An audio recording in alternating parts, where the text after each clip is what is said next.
Ilikulipa kwa kiasi gani na ilifanya hizo ngoma kwenda kwa kiasi gani? Kwa sababu watu wanaamini kwamba ngoma unaweza kutengeneza zikafanyika zikaenda, lakini mpaka kufika kwenye kutengenezwa movie maana yake ni hatua nyingine. Zimenilipa sana. Okay. Sababu kwanza malipo ya kwanza ni ile ya watu kuamini kwamba naweza kufanya na movie. Imenipeleka kwenye tasnia. Lakini malipo ya pili, unajua hata tuzo 5 zilikuja kwa sababu ya nguvu ya movie. Okay. Yep. Okay. Yep. Kwa sababu pale watu kwenye movie ndio watu waliweza kunifahamu vizuri sana. Yeah, kuna kusikiliza muziki alafu kuna kuyaishi yale maisha ya ule muziki. Watu wameenda kufahamu kwa nini labda niliimba nyimbo fulani na nyimbo fulani.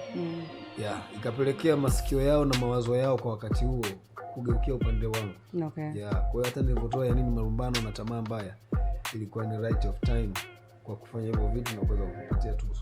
Okay.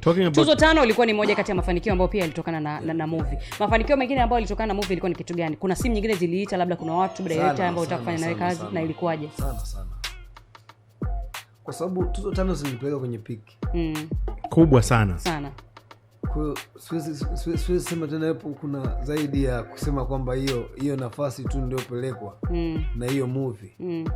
Mbona hiyo ni mafanikio makubwa sana. Okay. Yeah, lakini vile kuna malipo. Yeah.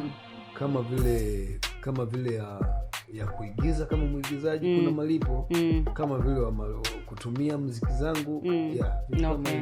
Na kuna malipo ambayo binafsi siwezi kuzungumzia sana, lakini ni nje ya mkataba. Unajua unafanya kazi na mtu mpaka anakuambia kwamba mkataba tumeshamaliza, pesa yako nimeshakupa, lakini najisikia kuendelea kukupa pesa. Okay. Yeah.